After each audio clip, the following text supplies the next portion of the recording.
And even if you were to have like a prompt of 10 different things, right? Like say if you had one prompt of like, oh, like here's 10 different personality traits, here's 10 different superpowers, here's 10 different drawbacks. I like coming up with random list of powers and then just see what I come up with.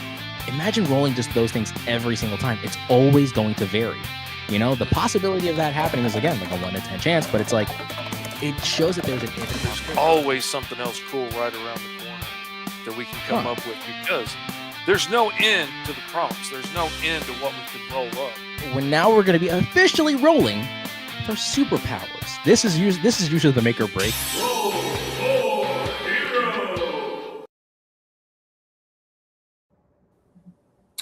Heyo, and hello everyone. It is us, your two weird unks, here on a whimsically whacked out Wednesday. Welcome everyone to Roll for Hero, a segment of the channel in which we let the dice dictate what on God's green earth we will be drawing for today. It is me, your weird Uncle E, with my beautifully bald-headed, big bearded co-star. You know him, you love him, the big fish in the small pond of indie comics, Mr. Fish. What is up, everybody? Glad to be here. Glad to see Dragon Gaming and Ben in the comments. Ben, I'm here to tell you, man, you're a freaking menace, dude. I've been looking through the hashtag Roll for Hero, and brother is sitting out here putting out like 3, 4, 5 characters every freaking week. Like nobody else is putting up the kind of numbers this cat's putting up. Oh, yeah, there is 2 Mr. Fishes this week, isn't there? I guess I'm not the Uncle E anymore. Well, that's retired now. I'm gonna switch that. It happens sometimes. That's just how it be. All right. It's an easy enough change, but old Eagle Eye Ben there spotted it. Yeah, I went through and was saving as many of the Roll for Hero images as I could find, because I like to keep them in a folder so I can have access to the images. And man, I was on Ben's profile for a hot minute. Yeah, and I just gave it a quick glimpse and everything like that. But bro, and not only that, but I also know your main inspiration too, because I've seen your posing. I've seen like how you pose and position your characters. So I know that Pop Cross is definitely like a very big inspiration for you, which I love the guy's videos too. So I don't blame you in the slightest for that. But you, again, out of all the Roll for Hero stuff, I think it was like what, Dadpool and so far Benjamin over here. They're putting up numbers, man. Yeah, putting out numbers. Now, listen, I am not stating that they're the only two. Because a lot of other people out there making amazing characters that I at least probably haven't seen yet. Maybe we have, maybe we haven't. I'm not sure. I'm crazy sometimes because I'm Hispanic. But jokes aside, though, today's going to be a really fun episode as per usual. You know how it is. I love Wednesdays. So we're going to try to get straight to the point here just because of the fact that we are now on a bit more of a limited time span, just because I know right after this, Mr. Fish has like another podcast with a bunch of his other buddies that he does with. So I'm yapping. I think I have been chatting for way too long. I think it's about time that we officially begin the process. Grab your dice, grab a writing utensil, follow along the journey as we are still diving into the sci-fi saga here in Season 2, Episode 9 of Roll for Hero. What kind of character are we going to be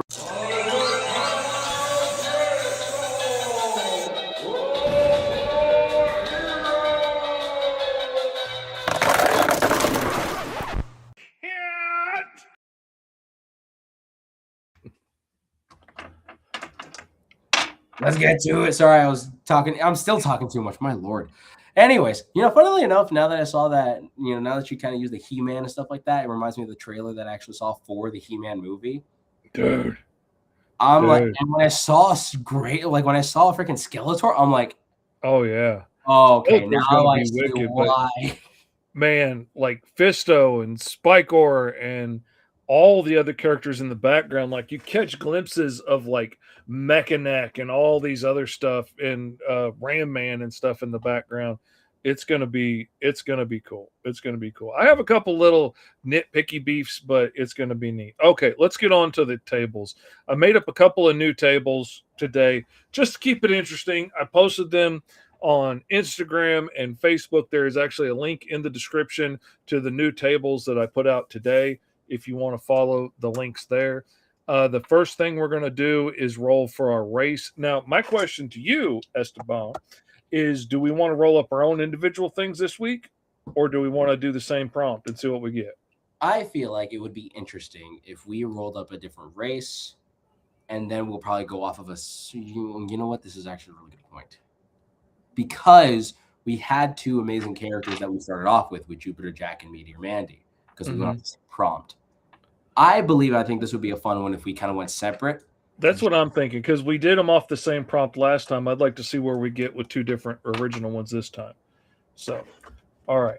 So then we'll each roll up our own then. So, and if y'all want to join, make sure to grab yourself a tabletop set, 2 classic D6, and just roll along with us, and make sure to write it down and get yourself all properly, ready for creating God knows what. What do we got there, Mr. Fish?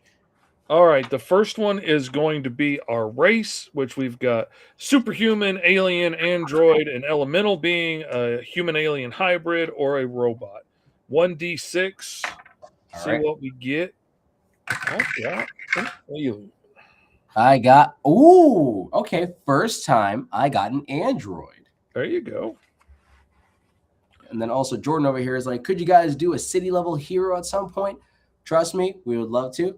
Maybe at some point we'll figure that out. Again, right now we're still within the sci-fi universe. Maybe in other, maybe in season 3, depending on what the heck we roll up for the next setting for season 3. I kind of think of my character I did on the anti-hero week as like a city level character. Let's see. If you got an elemental character, then this would be your element table. Neither one of us did, but you got fire, ice, water, rock, crystal, radiation, which could be electricity or fire or something, whatever you want it to be. Again, loose interpretations. But that's there for a few minutes if anybody needs to that for rolling. While that's there, Dragon Gaming just put out the best comment I think I've ever heard in my entire life. Been working on GMing a dispatch-themed one-shot for a superhero tabletop game. And one of the aliens I made here on Roll for Hero is an NPC in that game. That's recently made him on Hero Forge. What? That's pretty cool. Okay, that's actually fun. Love the fact that we were able to be part of the process of being in a dispatch one-shot. That is awesome. Okay, alien looks 1d6. What am I going to get? I get 3. Oh my goodness! Combined 3 animals. Okay. Well, I have an android, so I don't know if it is. You can pick what you want to do. If you want to roll like a random animal or something to mix in there, or it could be an alien android for all you know. Hold on, I got to do 1 animal. So I rolled a 1. All right. Let's see. Random animal chart. I've got to roll 3 times. That's 3d6 for the random animals. But I have to do 1. How do I not have enough dice for this? 11 is a shark. Oh my god. And watch how you end up getting a lizard like I did, and you had to make another one. All right, everyone. Dragon Gaming got superhuman. Let's get to it. All right, that's going to be 10, 11, 12, 13, which is... okay. Okay. An android wasp? Can't get that again. Okay. All right. I'm going to utilize wasp elements for this. And since I only rolled, to roll 1 animal, I'm pretty much done here. All right. I got a shark rabbit wasp. What the? A shark, a rabbit, and a wasp. Yep. What a combo. That's going to be fun. Okay. Now our power sets for our characters. We're going to roll 1d6 to see how many powers we've got. All right. Get out. Yield 1d6. Give it a roll. Oh, look. That was a horrible one because I ended up using 2. All right. That's 5, which is 2 minor, 1 major. I got 2 minor powers. Dragon Gaming got a superhuman. Good deal. So you can roll up your power set here and see how many powers you get. All right, let me see. This is the power set. using characters of the ogre. Wait, hold on. Mr. E, you could try using the character of the ogre, the last 3 characters in the public domain X-Men, the tiger, that could be the grubs in the grubs world.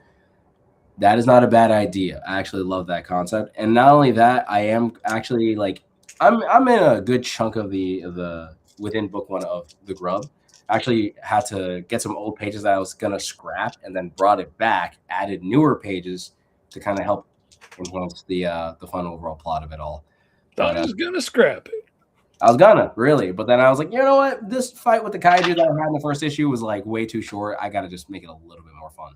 So at some point, we might see those characters either in the Grubs universe or in maybe some of the other characters, maybe in my, Kamen Rider one or in my Power Ranger one. Who knows? All right, let me see. Oh, these are minor powers, and I got 2 of those. So I got to roll those real quick. Benjamin, you getting me all distracted. All right. You got, oh, wait. Shoot, I didn't even roll that properly. Come on, man. Come on, me. All right, hold on. So it's going to be, ooh, perfect. So we got numero 10, which is 10, which is to jump. I got that one too, which kind of fits with a rabbit. I mean, for me, I have a wasp element to my design. So yes, jumping makes total sense. Let me do one more. The minor power here will be 5, 9, 11. Illumination. That could be really cool with like light up patterns and like a wasp pattern. Oh yeah, that could be cool. Android's like a full robot, right? Yeah, just like designed to look more human. Like the Vision is an android, or the characters from Blade Runner are androids. Like they're designed to look human. Commander Data from Star Trek is an android. Major powers, if anybody got that, 3d6 for flight, super strength, force field, size change, shape change, body weapons, teleport, element, armor, ice powers, fire power, electricity, cosmic energy, earth power, intangibility, summon beast, or super speed. All right, we got a total of 8, 9, 10. Another Evelyn. That is going to be ice powers. Ooh, an ice wasp. Now that is interesting. Okay. A glowing ice wasp. That's neat. That's like a bioluminescent, like ice formational, android, or one that can. Ooh, okay, but like an android that utilizes the cold void of space to their whim, utilizing it to create like ice constructs. There you go. There you go. See, now you're getting creative with it. You're taking it to new, interesting places. That's what I like about it. Man, imagine this dude teaming up with Jupiter Jack. Now that would be interesting.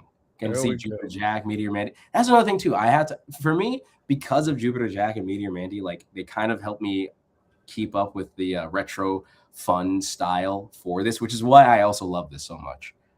Now we got the quirks just to see where we go with it. Already. Or please don't be a suspicious individual. That'll be great. Number 5. Power is destroying them. I like that one. That's cool. Because I tried to think of some different things. Like, some of them are cooler, some of them maybe not so much.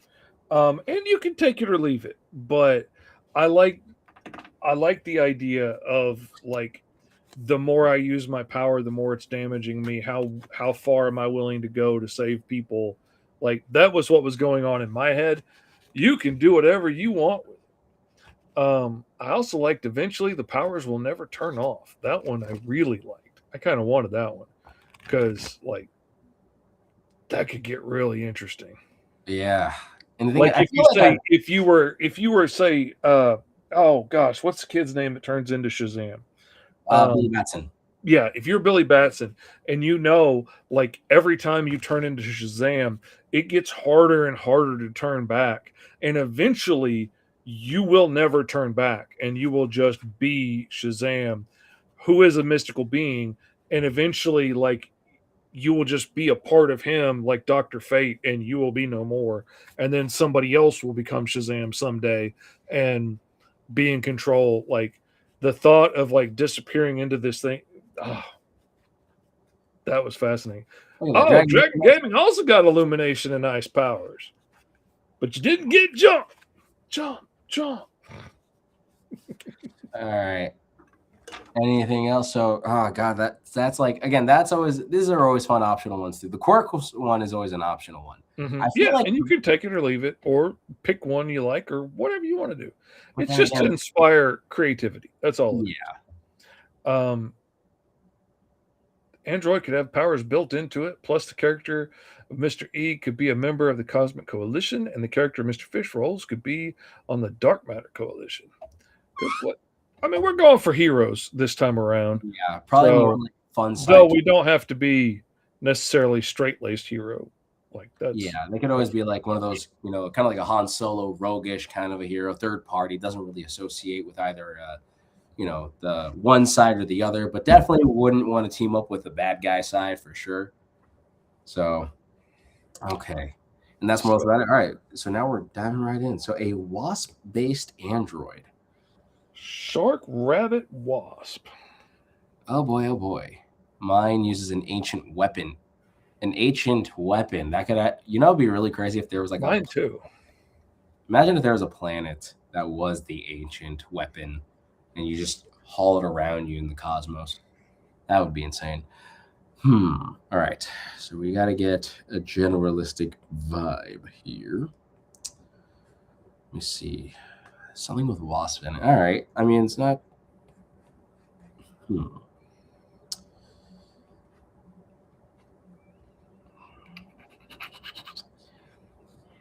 know that they have the antenna. It's funny how I also got wasp because since I've been working on the grub, I've been having to draw like antenna hair, like using the character's hair as like the antennas. So it was a little bit on par for me drawing this little android out here. The hero been rolled up is a superhuman with the major power of fire, but it's on a time limit. That's kind of cool. Now that's interesting. Like, if Johnny Storm could burst into flames, but then he's on a time limit and can only go so far, or the more he uses it, the more he's wearing it out, or like, oh, that could be scary. Okay, that's one idea. I kind of.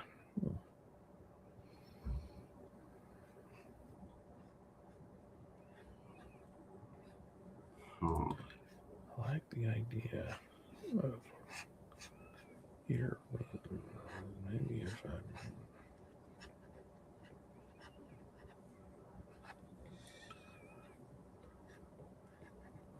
Okay, we're getting somewhere here. I'm getting the ideas.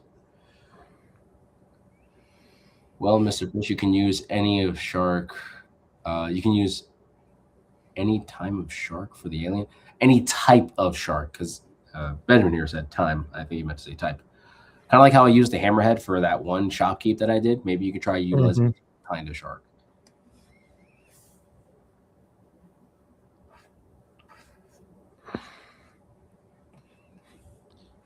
Feel like mine is Frostmore from World of Warcraft. LOL, like the planet. I like the planet idea. No problem.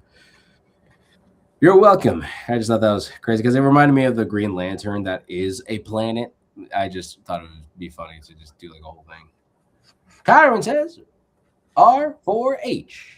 5 exclamation points. How you doing there, Kyron? Little Kyron Silver, what's up? A Foretales podcast fame. And Taurus Comics. And Fourth Wall Comics. Because he's like, what are you, editor-in-chief over there or something now? With Danny J. Quick. And I've heard tell I might be seeing him at 5-Star Comic-Con in Dayton, perhaps.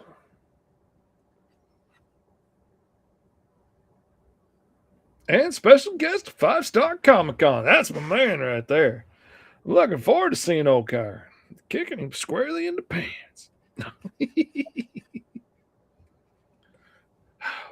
I think there's something about a cute bunny shark that would just be really fun. I'm gonna put that on the back burner for right now, and I'm gonna play around with another idea just so I'm not limiting myself. But I really like the idea of a cute little bunny shark. Kyron says, I'm the editor-in-chief of the Fourth Wall Comics. That mostly just means I listen to Danny's ideas and tell him if it makes sense or not. So you tell him it don't make sense. That's what I'm hearing. You tell him, Danny, if it don't make dollars, it don't make sense. That is actually the first time I heard that phrase. Really? Yes, actually. I got that off the back window of a dude's truck I used to work with. And then hold on a second before he goes away. Benjamin says, imagine if Mr. E's character was built by a former soldier turned. Oh, and I lost it. Because all the chats be hitting up pretty intensive over here.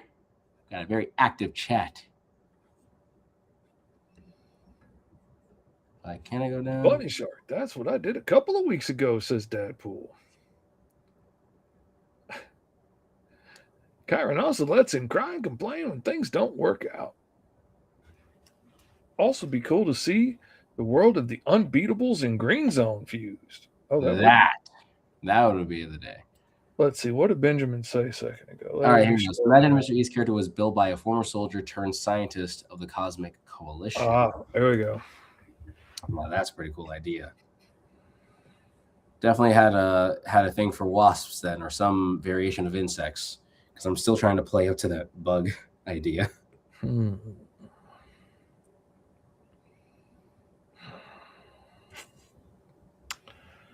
Kind of like it, but it's not quite there. I'm also in that weird position too.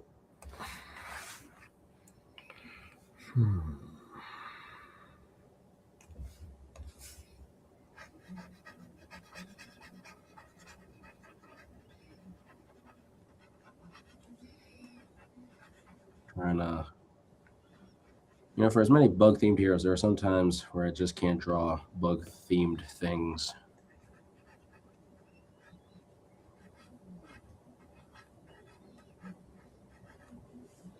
Okay. Got that. Okay, so I kind of got something there with at least the wings to an extent.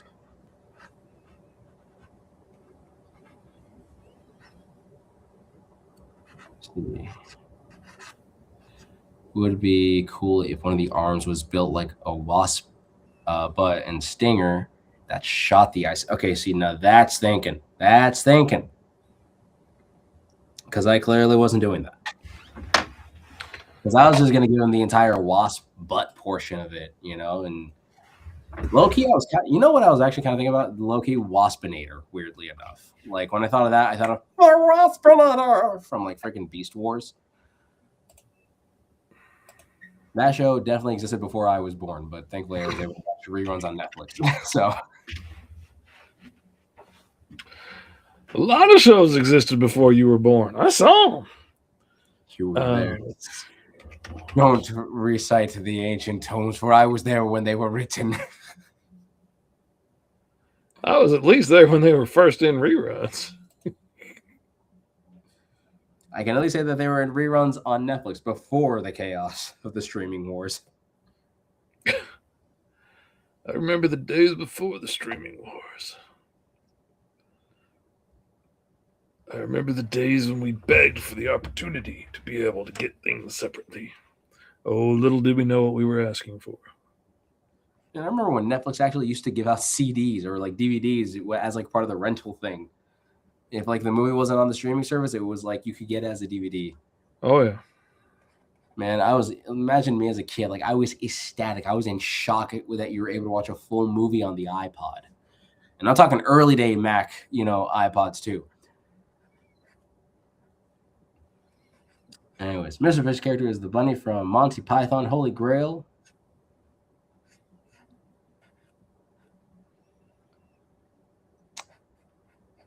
All right. And then Kyron says Mr. Fish was there when they all had were silent films. When all they had were silent films. That's what I was trying to say. Because I can English. I blame my fiance for that one. I blame her. That was a good bird. I will allow it. Invisible Levin says backflips. Backflip. No context, just backflips. Oh, I forgot I got powers too. Oh, but it's jumping and cloaking. So jumping, that's why I've been focusing on the bunny leg so much, so that part kind of makes sense. I can put that there. Okay, this is weird, but I think I'm starting to head in a direction. That's what It is a direction, but is it the one direction that you need to go through? Insert the I'm so bad trying to think of a New Kids on the Block pun to make off of that, and I couldn't think of one. That's the only. I think that is like. Well, I mean, other than Backstreet Boys, I think. I was so sheltered from music. Okay.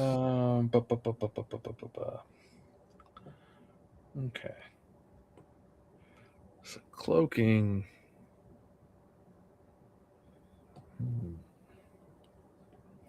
Okay, now if I'm making a hero, all right, who is a terrifying looking shark rabbit wasp, whose only powers are super jump and cloaking, what am I doing to play hero? Okay, see, now I need to get into the head of the character to make a hero out of him. Hi, fiance! Hi, fiance! Fiance, the best part of the show is now officially here. Hello. Now I need to think of like how this character is going to work. What's his motivation? What is he doing to help me design him a little bit better? This is true because obviously this is like, okay, well, let's also think about it too. Is this going to be a solo hero? Do you think this would be a fun side character that would help Jupiter, Jack, or Meteor Mandy on their adventures? Would they be helping a Cosmic Coalition individual? Kyron says, hi, fiance. Benjamin says, fiance is back. That she is indeed, everyone. That she is indeed. Thanks. You're welcome.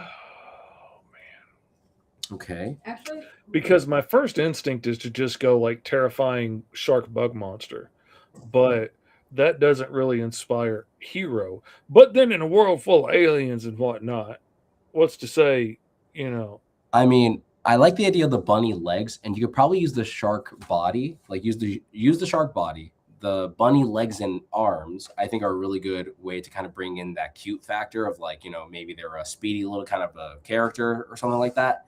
You could play with the wasp head to an extent. Hi, fiance is like, Andy's coming. Everybody acts busy. Kyron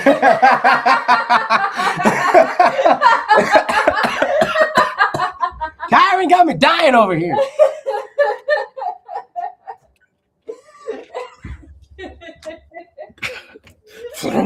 I'll flop over.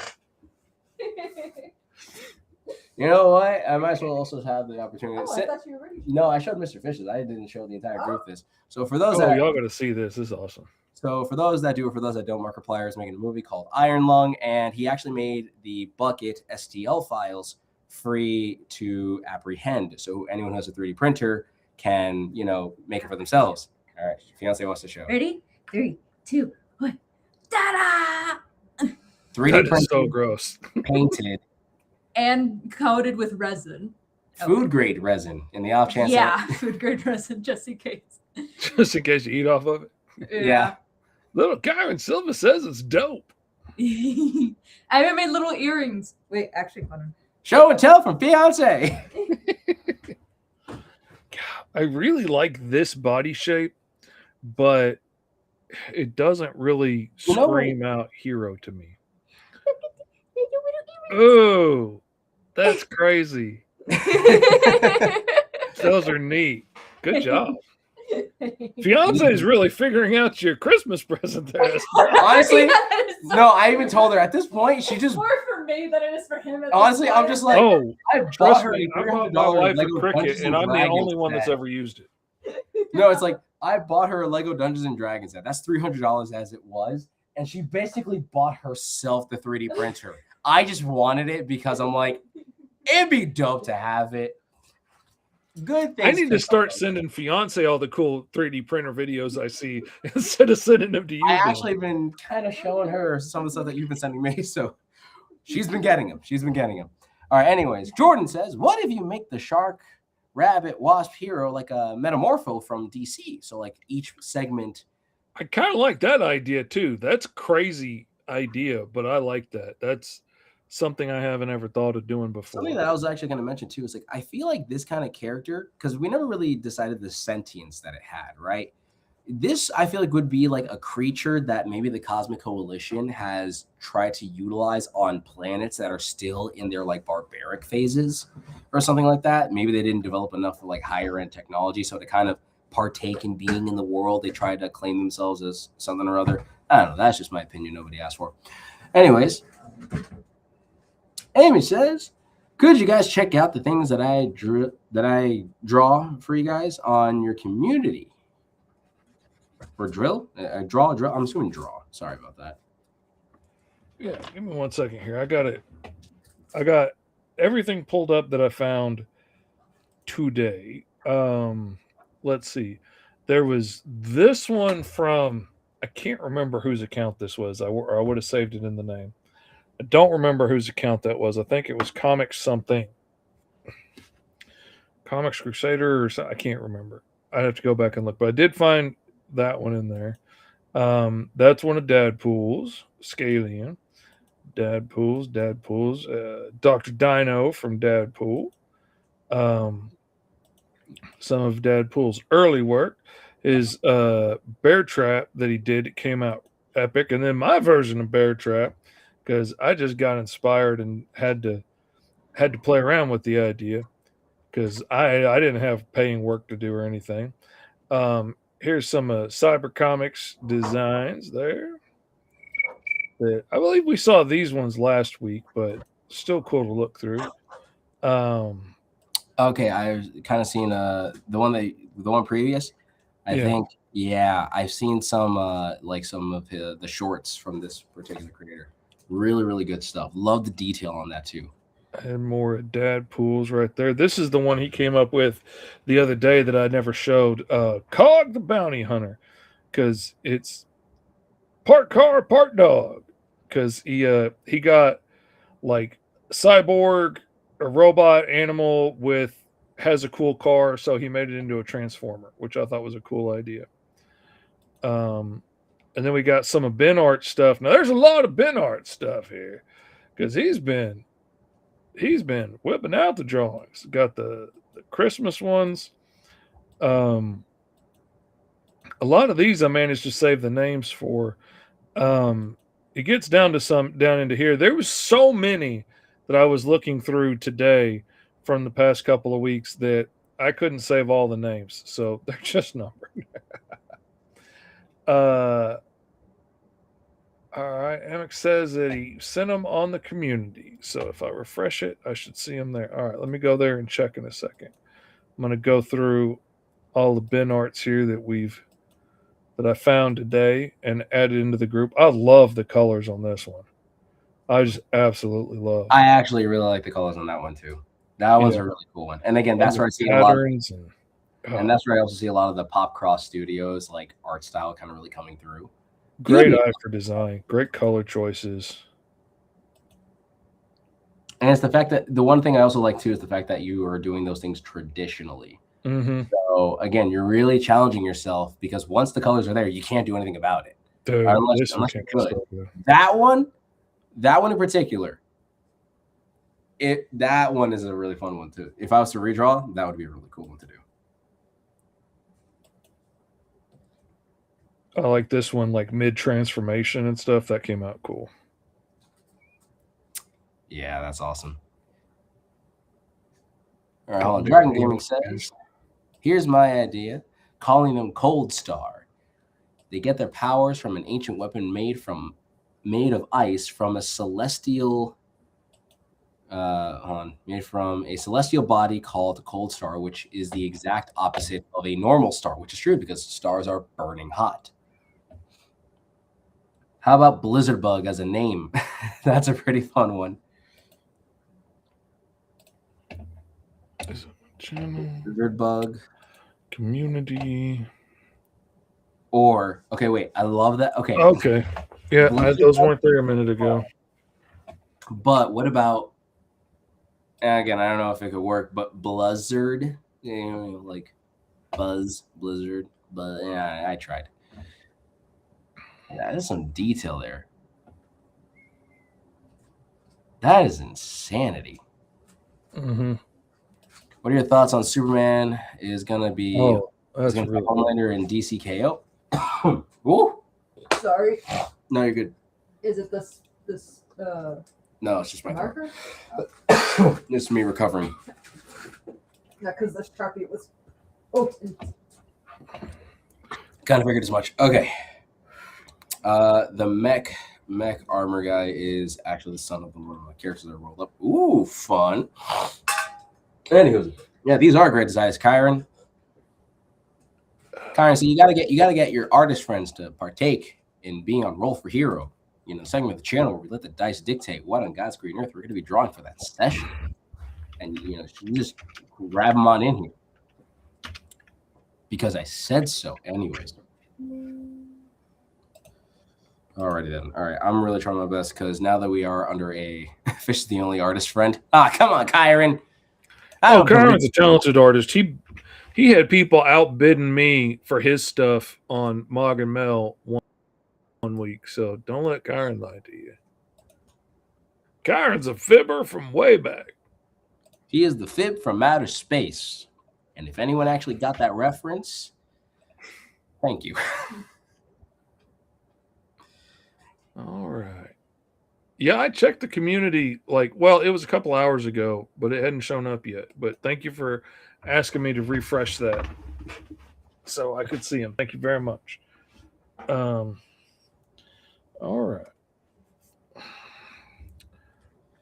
All right. Just really got to start honing in just because we got such limited time. All right.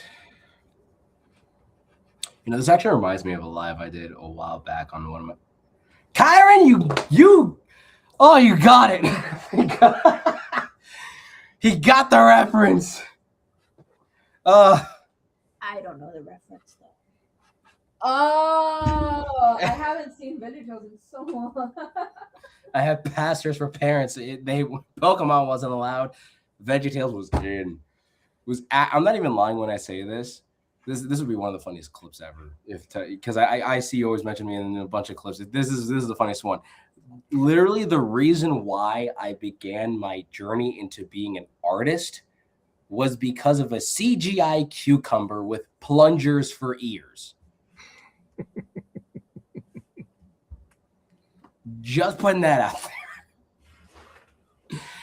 Larry the Cucumber is the reason why I am an artist. Bible Man was my secondary superhero character, and then it was the Tobey Maguire Spider-Man, and then it was Adam West's Batman with that movie that he ended up making or whatever, something like that. That's basically what it is.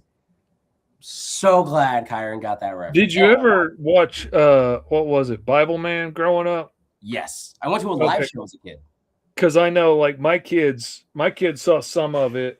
And I knew y'all are roughly around the same age, so I didn't know. Oh yeah, I grew up watching Bible. Again, when you have pastors' parents, they try to make sure that you watch some good content and whatnot. So of course it was also direct video. So it's not like these things came out in the theaters or anything like that. So these things are made on really thin budgets. Anyways, my childhood nostalgia aside, Dragon Gaming says, how about Burrs for Uncle E's character is the onomatopoeia for being cold. Burrs. Okay, that's a pretty good one. I like that. That's pretty cool. And then Benjamin says Mr. E's character should be called BL1224RD W45P, as in Blizzard Wasp. Oh. So it's like it plays on the shade. I see where you're coming from, Benji. I see where you're coming from. I smell what you're stepping in. Yeah, I was literally about to say the same thing. And then Dragon Gamer says, love the VeggieTales. Same here. Actually, I even remember it. I made a whole style guide. I literally one day I just decided to sit down. I drew an entire style guide as to like doing 2D like VeggieTale kind of characters. And I actually use that as like a reference sheet whenever I made my own like little renditions of said characters. So like, yes, obviously it's basic shapes, but then it's the eyes and the nose. Those are where it's really at. And then rarely would you ever see them with, their own like, fake hair, because usually they try to play with the actual vegetable element of it. Mm-hmm. But that's just, again, me going all over the place. Rodrigo asks, what is your thoughts on Superman is going to fight Homelander in the upcoming DC KO event, which is confirmed by DC? Honestly, I know Superman's going to whoop Homelander's butt, and it's not because I'm a hardcore Superman fan. Just statistically, Homelander just deserves to have his teeth kicked in by every metric. What if the superhero from VeggieTales was turned into a human? That would look... Where did I put that? Where is it? Don't think I don't know, because I know. It basically sounds like the Hanna-Barbera heroes to me. Like Blue Falcon is like Larry Boy as a guy. Yep, because I have that here somewhere. I need to figure out where that is. Where are you? I'm going to go insane if I don't find this. Where are you? Because I have so many things here. So many things. Where are you at? You got dang near as many characters drawn on there as old Ben does. You probably are. Yeah, you are right. Maybe. I don't know. Actually, you know what? I take that back. He got Rick, a lot. Hey there, boys. How you doing there, Rick Moody? Rick Moody, how's it going, man? I hope you're feeling good today. Where are you at? He's here somewhere. Well, that's my rendition of the Scarab or Blue Beetle. I know I have it here somewhere. I'm not. I mean, I am crazy, but that's a different story for a different day. Is it here? Is it there? It's a little bit everywhere. We'll never know. I know I have it here somewhere. I actually drew that out one day. I'm even showing my little brother because he was like, "What if you actually drew like Larry Boy if he was like Robin?" And I was like, Don't give me dumb ideas. And then he gave me the dumb idea. Don't give me dumb ideas. And then I did the dumb idea. Where are you at? Is it in fan art? I feel like it would be in fan art. Yeah, here it is. Found it. This is my rendition if Larry Boy was to be a human. It looks like almost like Super Sentai Larry Boy. Honestly, that's actually even better. The collar and the gloves and everything, like I could totally see him. Yeah, when he talks. Oh my god! It was because then also, so the main inspiration for the design for this was supposed to be the Young Justice like Robin design. That was god! I finally got to display that art piece. Never thought I would ever show that. That human Larry Boy thing. Oh. That is because it has been so long. All right, back to this Wasp Android and the fact that we don't have that much time, or at least, Oh, we got till the hour at least. I could use some time to stretch and move around and get something else in my stomach before then. Tonight usually would be the night we go out for a steak, but we're not doing that because we're frozen in. And I'm going to be super tired from streaming all day. But today, for those in the know, is my 27th anniversary of my sobriety date. 27 years of being sober. Nice. Hallelujah. Quite the accomplishment. that is really nothing to scoff at. I can, that is especially when you was as good at drinking as I was. Could have gone pro, they told me. But nearly died. You said, nah, I have comics to draw. I have bills to pay. Thank you very much. There's plenty of drunk comics out there. How many sober comics are there? I wanted to stand out. This is true. You know, a comment that I thought you would have made while you were drunk was Alice Lost in Wonderland issues 1, 2, and 3 that you can get at GoMrFish.com. But you know what? Turns out he was mentally sane this entire time. Well, I don't know. That comic goes back 30 years, so technically, I was still a bit of an addict at the time. But thank you, Deadpool. I appreciate it. Let's see. Which is the first version. Would be interesting if Mr. Fish's alien character had lost his arm due to the Cosmic Coalition mission, so the Cosmic Coalition built them a new arm. There's an idea. Here's one fact about the Shadow, which the first version of the Shadow is public domain, while the well-known version will be public domain next year since that version was renewed. Happy anniversary, says Rodrigo. Thank you very much. I just want to say thank you. And because you guys did that for me and show my drawings, I wanted to make you more right now on your community. Well, thank you. Proud of you, Mr. Fish. Thank you. I appreciate it. Congratulations. Thank you very much. I appreciate it. I mean, it feels weird taking congratulations for something that you didn't do, but I didn't do it for a long time. So that counts for something. That it does. Because, I mean, I've heard many stories. Hello, that is... Oh, that is me. Ah, yes. In the name of Jesus, please. There is... it's crazy. It is crazy. Yeah, I was going to say, I heard a lot of stories of... I mean, my dad did a lot of counseling for a lot of families. He's a pastor, so, I mean, I mentioned that a lot. But he's done a lot of couples counseling, and unfortunately, alcohol, drug use is always one of the main factoring. It's one of the unfortunate main factors in a lot of like relationships that are crumbling. Mm-hmm. So my dad had like zero toleration. As it is, he's Puerto Rican, so he's already like zero toleration for many nonsensical things and whatnot.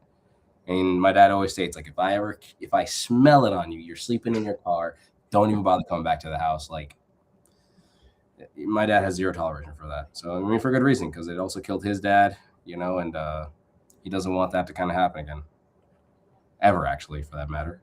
So yeah, I can't really blame him. It's destructive, and once you've been around it and you've suffered on the other end of it, it can make you super hyper vigilant about it, which doesn't always necessarily mean you're going to stay away from it. Like, I mean, I've seen people that would burn down multiple relationships over somebody doing drugs because their parent was an addict, only for them to go on and, you know, get strung out on crack. So, I mean, good on you, Dad, for being able to, like, you know, stay clear of some of those negative traits that so easily get passed down, man.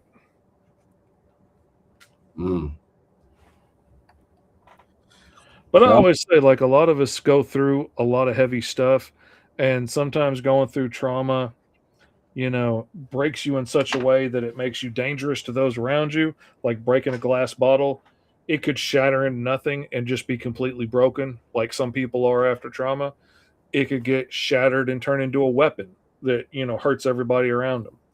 Every once in a while, some of us break in such a way that it makes us very kind and making sure that nobody else has to go through what we went through. It's not necessarily the most common reaction, but it is one that happens. Part of the reason I'm such a nice guy now. And I know that, not to make this portion a joke, I guess if this was to be a proper PSA, don't do drugs. Not good for your health. You know, if you're going to drink in moderation, or don't drink at all. You don't want to mess up your life, especially if you're a creative, you know. There's the already unfortunate stereotype of artists ruining their lives to ensure that their art is to be perfect. It's so easy to fall into the trope of thinking that this thing, you know, whether it's drugs or alcohol or whatever, is what's making me creative. And it is absolutely not the thing that's making you creative. You might have trained yourself to think that's the only time I can be creative, or get all up in your head and get afraid that you can't do it any other time. But that creativity is coming from inside you. Now, it might be a little stupider when you're buzzed, but I came up with some ideas that, man, I just thought were so brilliant. Now I look back at those ideas and it's like, yeah, I was high. No question there.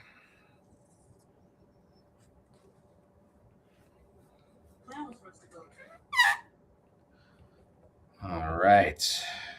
Kind of getting somewhere with it. It's something that I will admit. Cosmic Coalition member responsible for the Android Wasp character mystery. Maybe the way that I'm thinking about it, this could actually be an android that was collected by the Cosmic Coalition because of an insectoid alien race that tried to create an android, and this one just happened to have ice adjacent abilities, maybe because of some other human-based engineering, or maybe a super scientist from this futuristic Earth managed to take this, alien adjacent, this bug-like wasp, android, and kind of put his own twist onto it. These are some there's something here. There is always something here. That's not a bad idea. How about ice minus CT, which is supposed to be ice plus insect?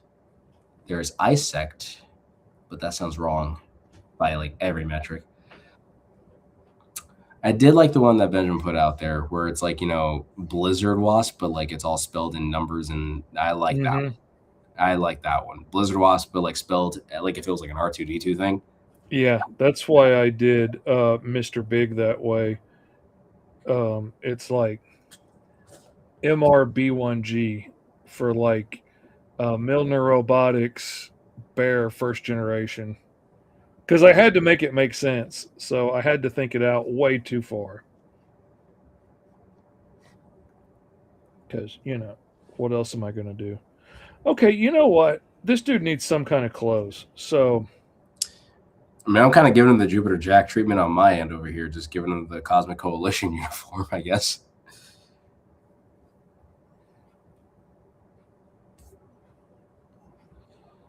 So, I mean, we got, that kind of reminds me of a little bit? Street Sharks. Kind of giving it the Street Shark edge there. It does kind of have that vibe.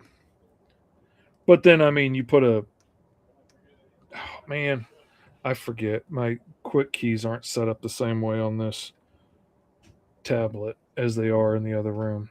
So I'm holding down what should be the shift key on my other computer, and it's the select color gamut tool over here.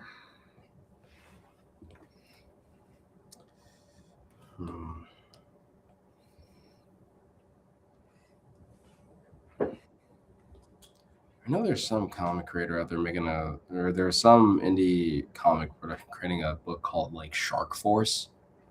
And yeah. I saw that. I'm like, that's something interesting that I would really want to pick Oh yeah, totally like a Street Sharks homage. Yeah. It's really cool looking. Definitely want to create something similar to like, I would love to want to do like I feel like that's what we do here on the show anyways, but I want to create like a fun toyetic like idea. Mm-hmm. Like, and I have no doubt that we've done it here before, but to create like a kind of like a Ninja Turtles or a Street Sharks or, what's it called?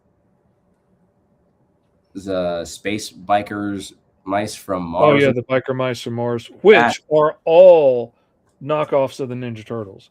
But but that's the thing that I like about it is they're all just blatant knockoffs, but now they're looked at with fondness as their own thing from the kids that grew up with them that love them just as much as like say I loved He-Man, and I think that's cool that they could go on to have their own fan base and their own history outside of just being a knockoff, because so many times knockoffs don't get that kind of respect. Like they don't get the chance to go on to become anything bigger than just a knockoff. Which, I mean, you should totally then give my comic book The Grub a chance the day that I start having that properly printed out, which is supposed to be a knockoff of Spider-Man. But again, kind of like in the vein of Street Sharks, just took it to a very different direction. And that's that was my intention, because yeah, I did create like a public domain Spider-Man, but I didn't want to really play with the concept of the Spider-Man thing like that close, because again, I don't want to be sued by, the big red company. So that's why I decided to go with Grub. And by the way, for those that do or don't know, I actually designed the Grub's suit like in 2019. It was before I ever came up with the logo for it, but I remember calling that character Buggy at first. And then after that, didn't really know where to kind of go with it. So, I just kind of left it there dormant for a while. And then it turns out I took that Buggy concept, made that character into Honeybee now, and then it was a whole thing. But now I decided to kind of take that old suit concept and then turn it into the Grub. So I'm excited to tell some fun stories. Like I have what's it called? Like my knockoff Fantastic Four team ready to go. And at some point I'm going to be introducing that. And also the Ogre, which is actually basically just an original like knockoff of the Hulk. And then a few of the other ones that I have done beforehand. Like those I can't wait to really dive into. But primarily I'm just going to stick with just doing like maybe 4 issues of the Grub. Just so that I don't, just so I can start diversifying a little bit. My goal is to create at least 12 books. So I'm trying to do like maybe 4 books per one character.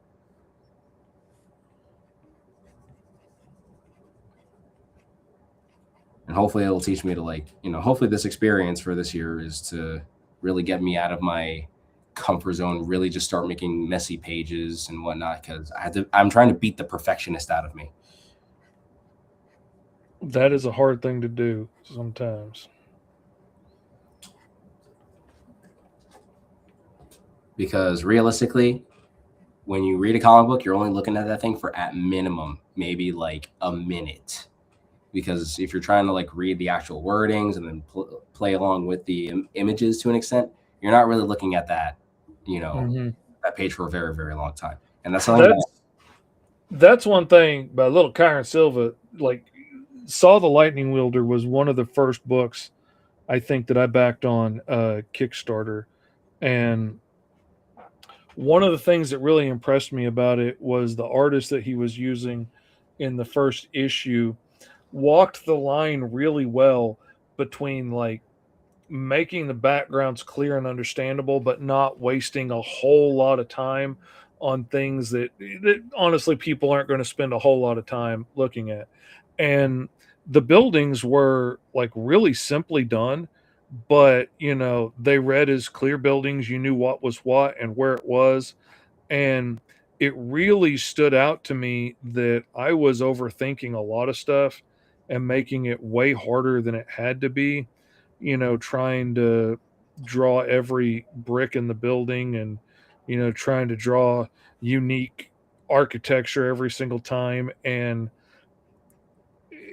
it gave me the freedom to relax a little bit and not take things quite as seriously as I had been taking them, like on backgrounds particularly, to the point that it was stopping me from getting anything done because it was taking me so long to get anything done. And that kind of gave me the freedom because I enjoyed that book so much and I thought it looked really good. And it didn't take that stuff as seriously as I was taking it. And it just gave me that freedom that, the book can be good and not have every single brick drawn in it with all kinds of little, greebly nonsense scribbled into it. And every inch of the page doesn't have to be covered in cross-hatching and blah, blah, blah. And I've always been super appreciative for that because that gave me a lot of peace with myself that I could get this done and I could make it look good without killing myself doing it. Yeah, and that's basically what I'm trying to teach myself how to do, because I've always had that perfectionist mindset, and that's partially the reason why I was always so scared for the unbeatables so often.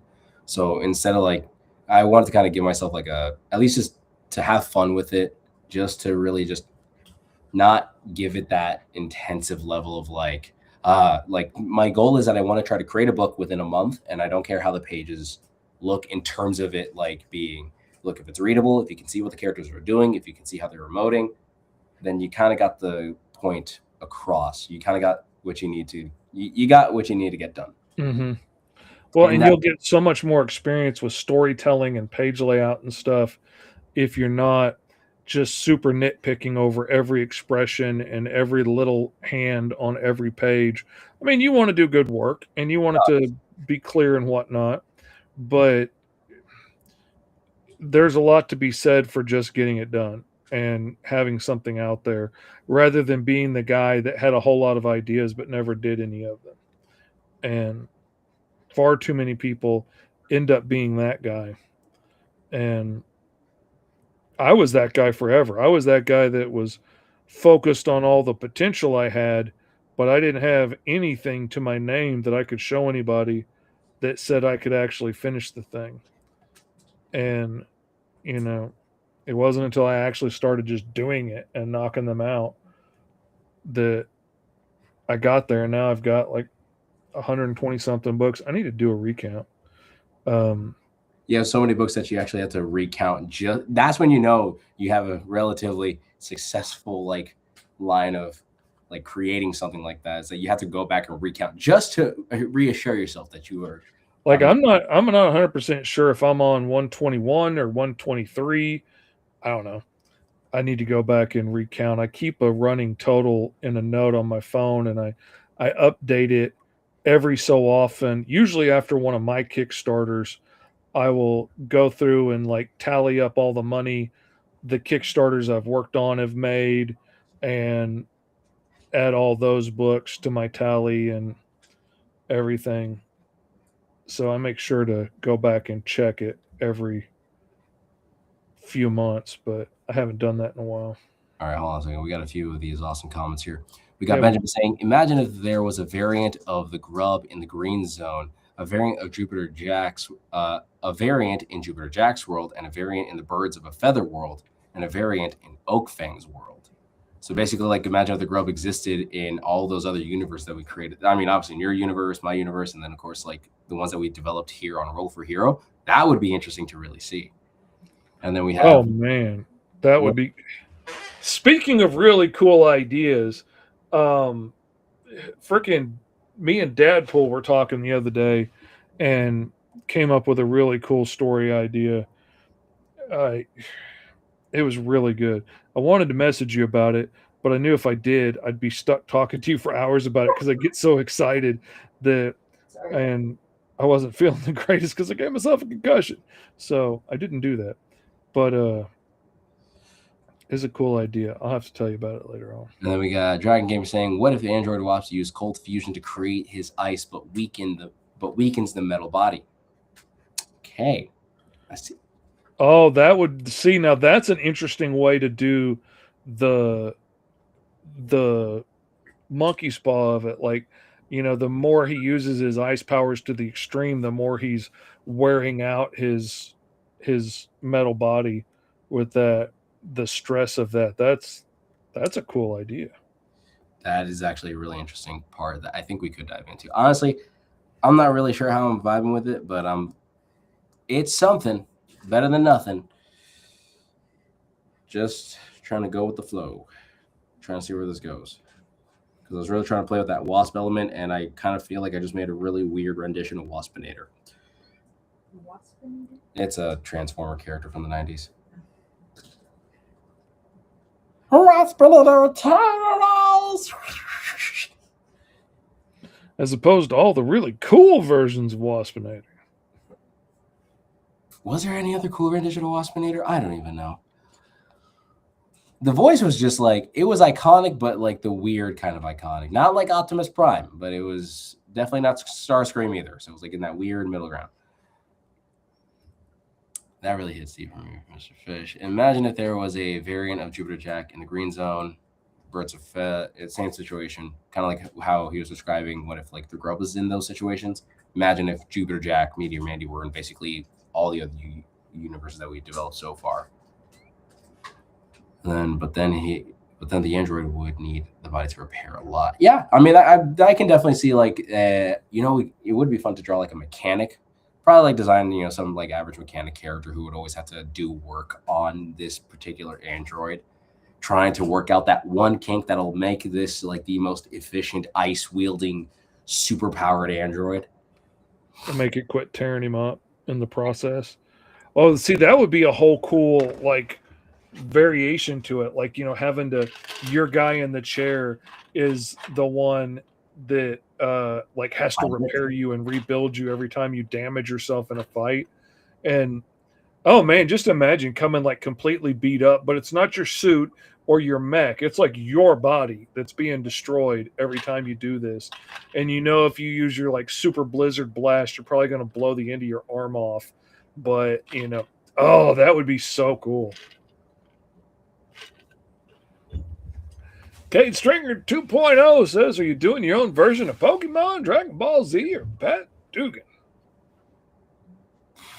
I remembered as a kid, I made my own rendition of Pokemon, even though I wasn't allowed. It was a whole thing, but it wasn't until I was like 10, 11-ish or so.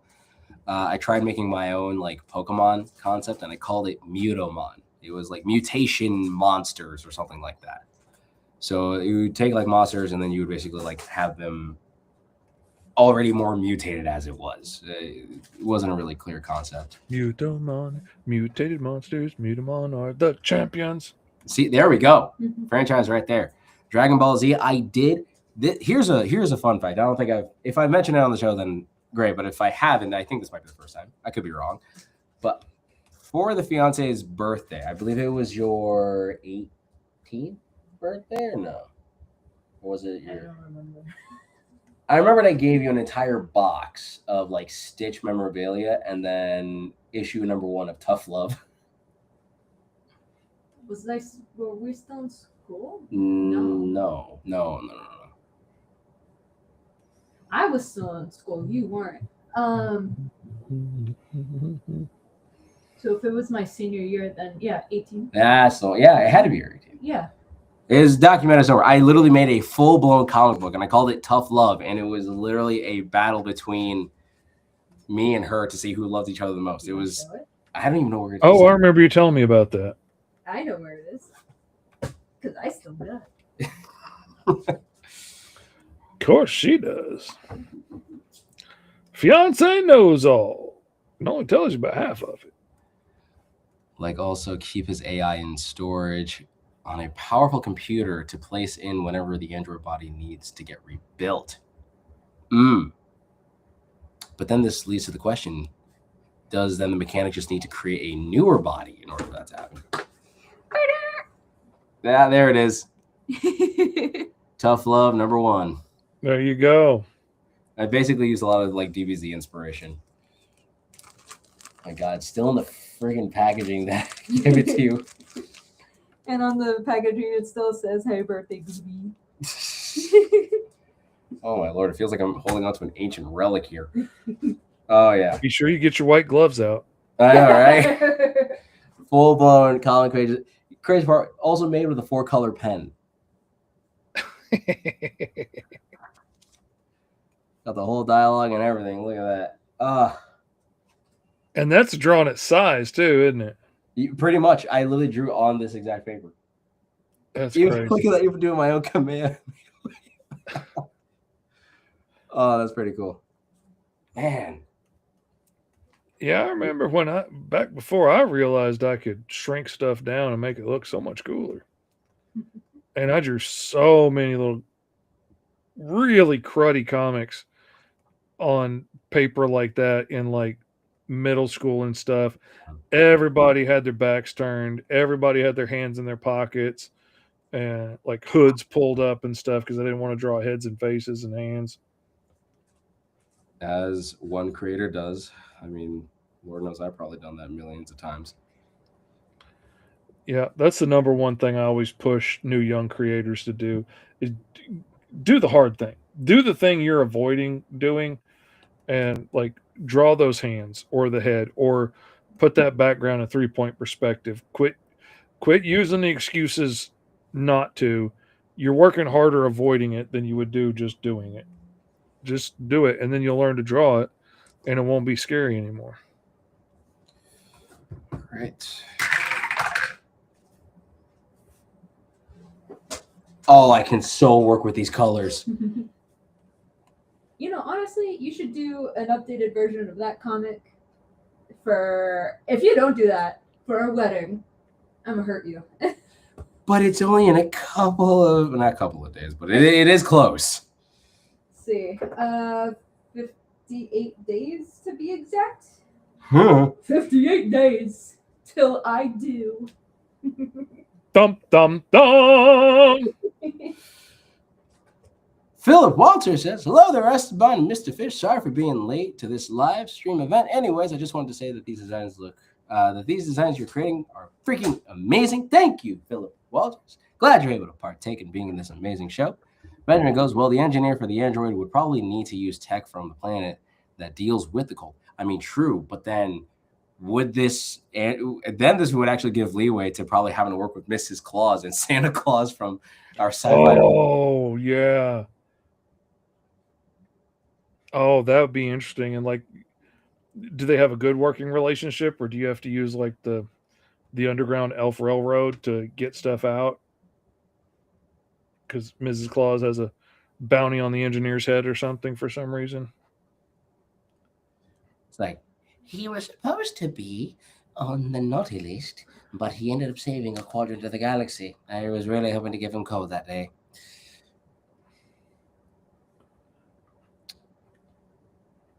All right. All right. We're here. All right. Why are we not doing this? There we go. I'm actually, oh, thank God I rolled these. Dragon Gaming says both your characters look awesome. Cade Stringer 2.0 says the Tough Love comic looks good.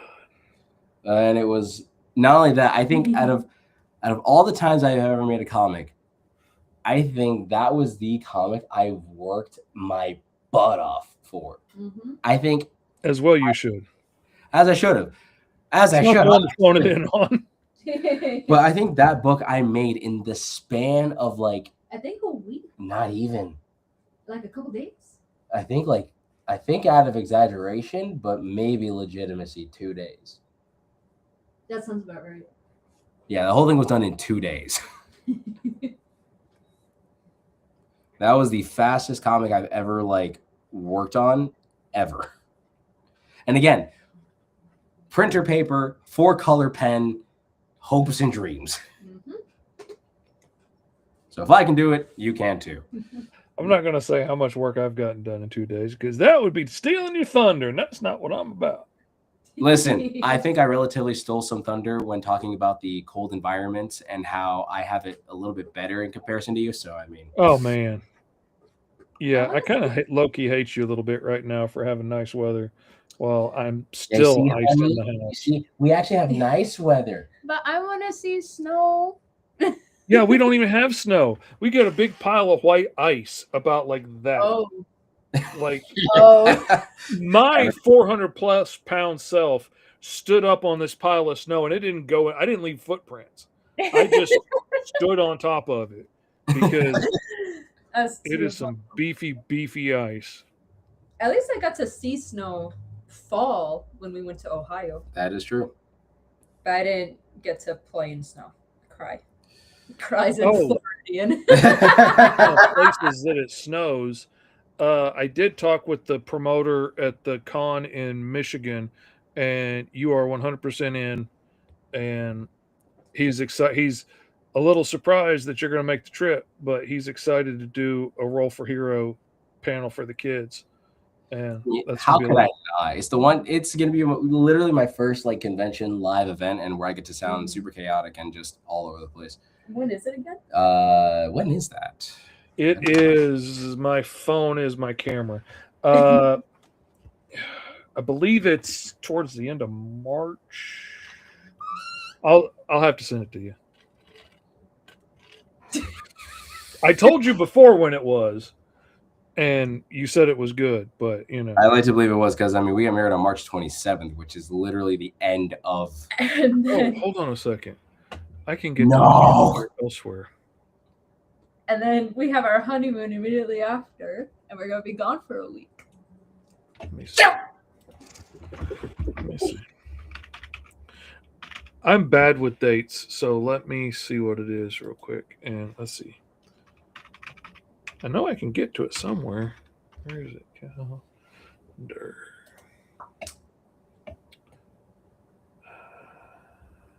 I feel like I'm going to be attacked at some point. Love you too, honey bun. Okay. No, I don't need that. Okay. Yes, it is my sobriety day. Good for me. Where is my stuff? Okay. No, that's not it. It's a Sunday. Honey, are you being a nuisance to me right now? Yes. I'm allowed to be in this. Okay, I was wrong. It's April 26th. Oh, thank Thank God. It's Mid-South Con is in March. Okay. Gave me a heart attack there because I'm like, crap! I'm getting married! I'm going Like I said, I knew we had talked about it, and you said the date was good. Oh, yeah, no, it was totally peachy keen since it was that date. I apologize. I hope you forgive me, fiance. I'm sorry for scaring you. No worries. No worries. You kidding me? How could she hate you? She would have to attack me in your place. Exactly. You would be the one absorbing all the hate. I'm like a tank in an RPG. I'm taking all the damage for everyone. Yeah. Uncle E's character, feeling the sting of ice. I know these designs are linked to Jupiter, Jake, and Meteor Mandy, but they give me a Masters of the Universe vibe. Damn right they do, fella. I actually like that. I mean, I don't know about mine, but Mr. Fish is 100%. Oh yeah, I'm totally like channeling Masters of the Universe as I'm working on this. That's why I gave him the chest piece, because I realized he was naked and he needed some clothes. So I was like, I'm gonna give him a breastplate and make him, look Masters of the Universe-ish. You see, I really gotta actually. Well, I don't know how. I remember I tried watching He-Man, and I know that you said that you were trying to rewatch it as well, but you ended up. Oh yeah, no, that's not worth it. The original one is not worth it. It is, unless you were a child in the 80s, it is not worth watching. It's a don't even bother, you're gonna die of cringe type situation. It is so bad.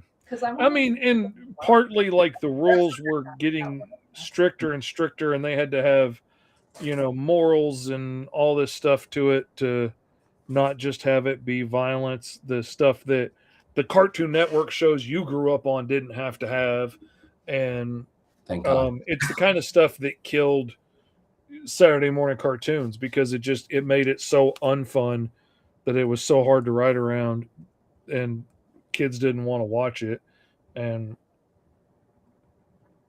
it just killed it. But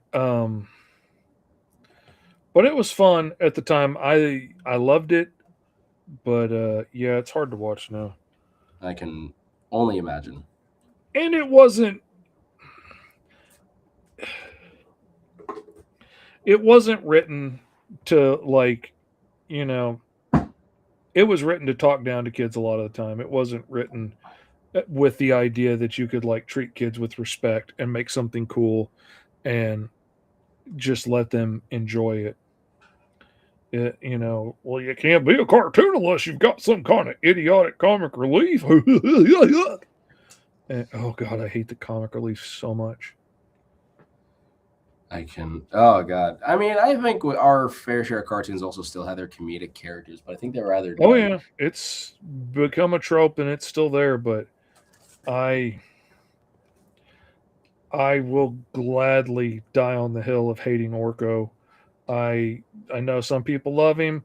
You can be wrong. That's fine. Orko is ridiculous, and though I will say one of the newer versions where he's a robot, I kind of liked. They actually made me like Orko for once. To the ill knowledge, and to those who are not fortunate enough to know such a character, who was that again? Orko? Oh, he was the goofy, stupid-looking little floating wizard guy in the red cloak and the red hat. He was a Jawa, a floating Jawa is what he was. Not a floating Jawa. Yeah, I mean it's 100%. They ripped off the Jawas and gave him a pointy hat and magic that doesn't work. As a cartoon of the 80s does. But they're going to have the audacity later on to make it canon where he's actually a really great wizard, but because he's in another dimension, he's not in his home dimension. All of his magic he spent his life learning how to do comes out wrong over here, and now he's a court jester instead of being the greatest wizard in the world where he was from. And to me, that's just even more insulting to give him some depth to his character and still have him be such an idiotic character.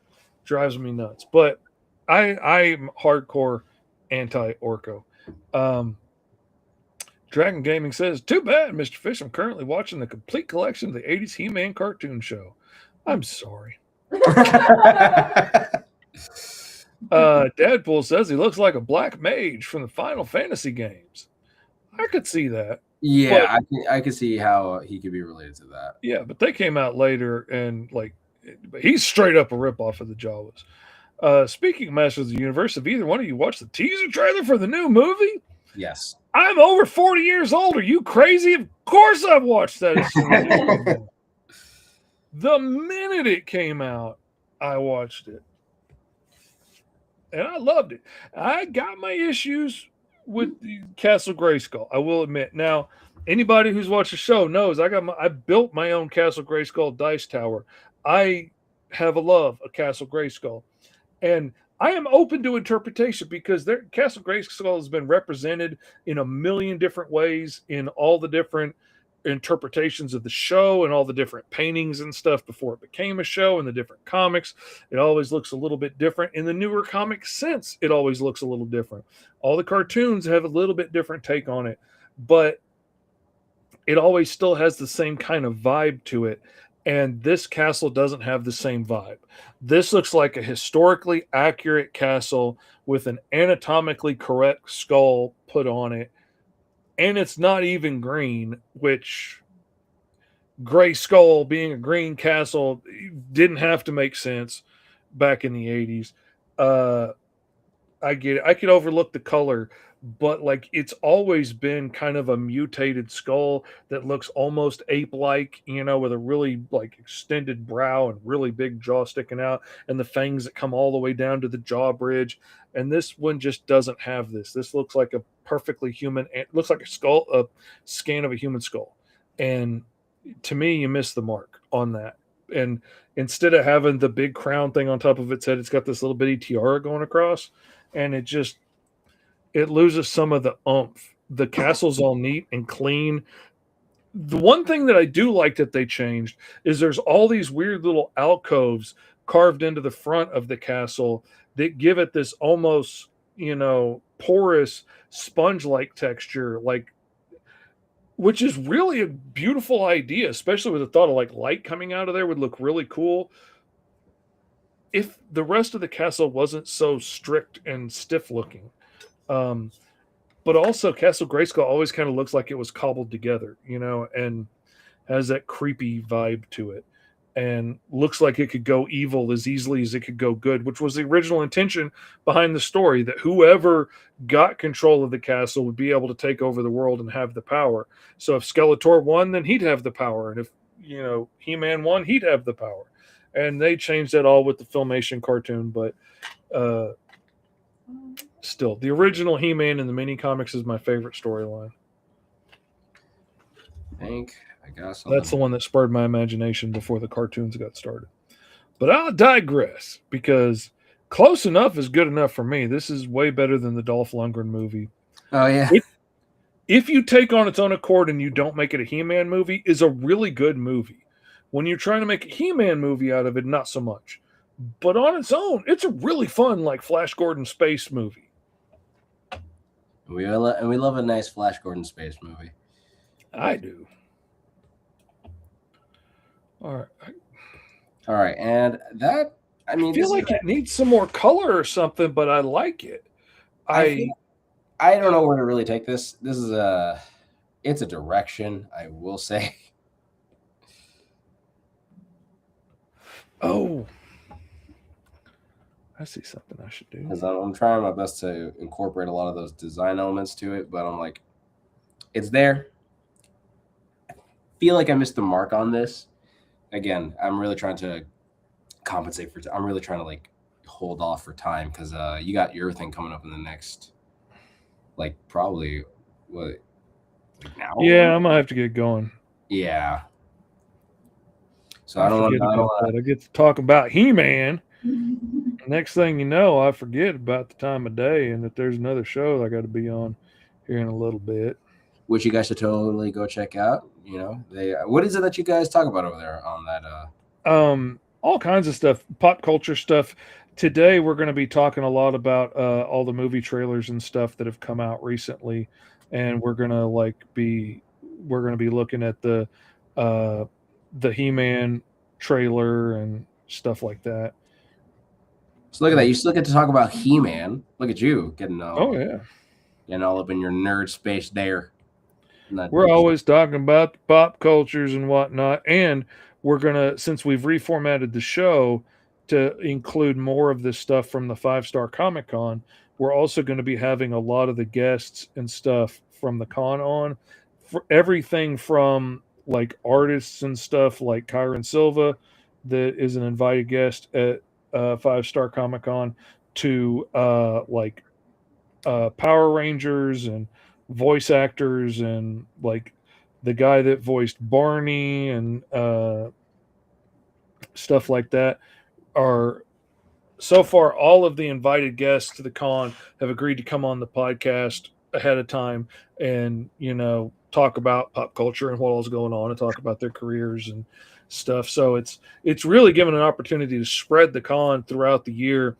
And I'm really excited about giving the opportunity to people like vendors and Artist Alley guys that come sign up to get the chance to be able to come on the podcast ahead of time and after the con and talk about their books and their stuff that they sell and promote themselves, along with getting to be on the same show that's going to have, Power Rangers and all these guys coming on and talking too. So, hopefully it'll help the con be a blessing to the people that come, promote themselves at the con throughout the year, and give them opportunities to come talk on panels about what it's like working in comics, or what it's like self-publishing, or what it's like being a voice actor, or what have you. That sounds like a lot of fun. Now, there's a lot of other comments here, so I want to kind of get to these before we kind of end things off, or at least because I think I'm more or less done with my design at the moment. I feel like I could have done better with it, but that's probably another time, or probably a different time for a different day. But we got from Benjamin, Mr. E, could you update your characters that you made in the early days of your channel, like Rocket Fist, Serial Man, Unicorn Girl, Florida Man, Hurricane Milton, and so on? Rocket Fist, in my opinion, I think has reached his perfect design, because I designed him first through Hero Forge, and then I took my design that I drew, gave it to Mr. Fish, and then he did his little 5-second doodle of it, and then I kind of merged his design and mine, and that's why I love the character so much. So I think he's going to be fine. Unicorn Girl, I kind of did an update to that design, but she's now a unicorn-themed luchadora, so that's going to be a ton of fun. Serial Man, I think he'll be more of a gag character than anything else.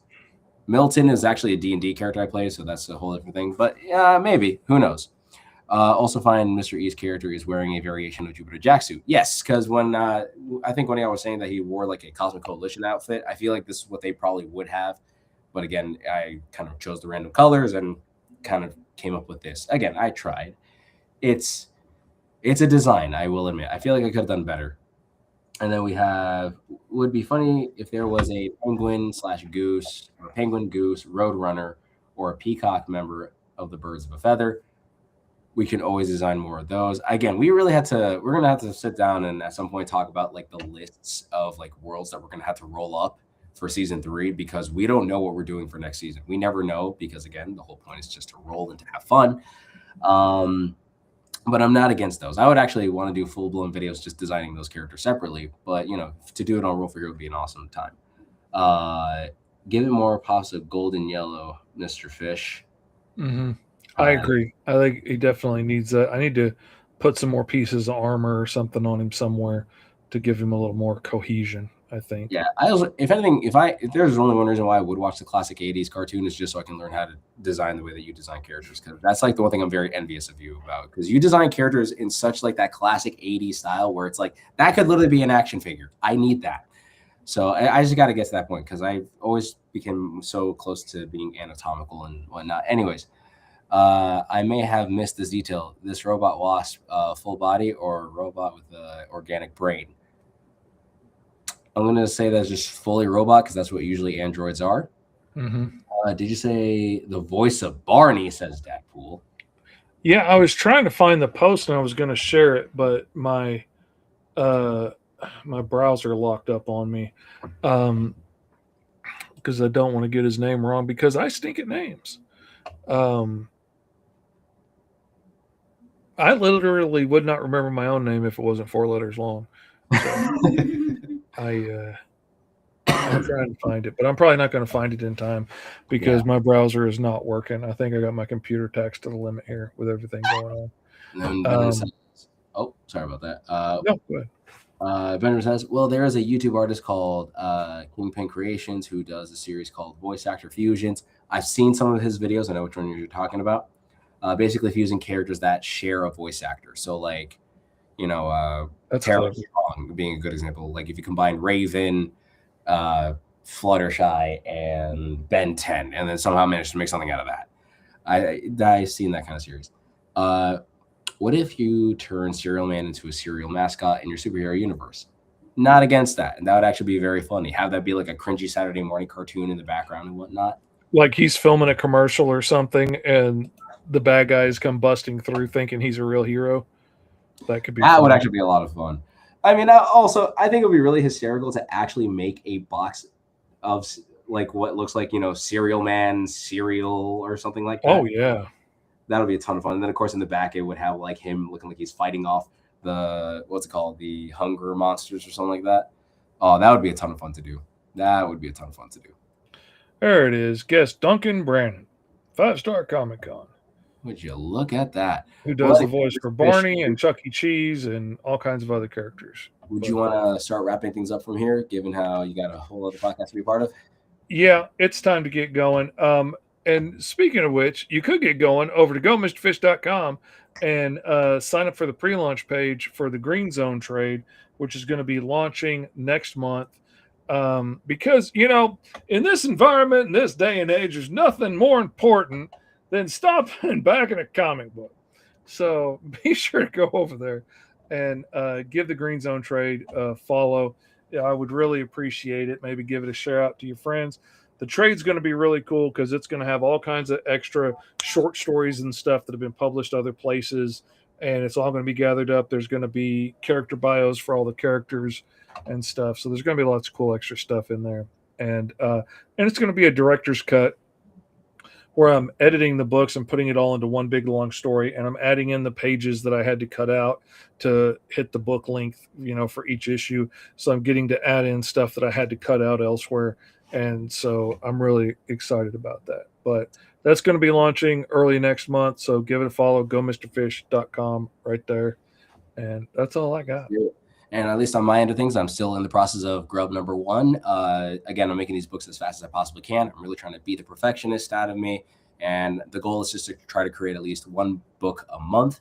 So I'm going to be doing Grub number 1 this month. Next month, I'm going to see if I can do Grub number 2, so on and so forth, until I can probably get onto the next character. I'll be sure to make some video updates talking about, my process in creating the Grub and also some other ideas that I have for later down the road in this little, ragtag-like universe, if you will. Anyways, but outside of that, though, you guys can follow our channels. Make sure to like, comment, subscribe, do the typical YouTuber things. And I think we are more or less going to be ending our segment here. So to the nieces, nephews, and all the other fun weirdos out there, make sure to follow these 3 simple rules. Make sure to stay awesome, stay weird, and to keep life to the easiest. Always remember that art inspires all, but you can inspire more. And never forget to stay ultra. Your uncles love you. Roll for hero. And even if you were to have like a prompt of 10 different things, right? Like say if you had one prompt of like, oh, like here's 10 different personality traits, here's 10 different superpowers, here's 10 different drawbacks. I like coming up with random list of powers and then just see what I come up with. Imagine rolling just those things every single time. It's always going to vary. You know, the possibility of that happening is, again, like a 1 in 10 chance, but it's like, it shows that there's an infinite There's possibility. always something else cool right around the corner that we can come Huh. up with. You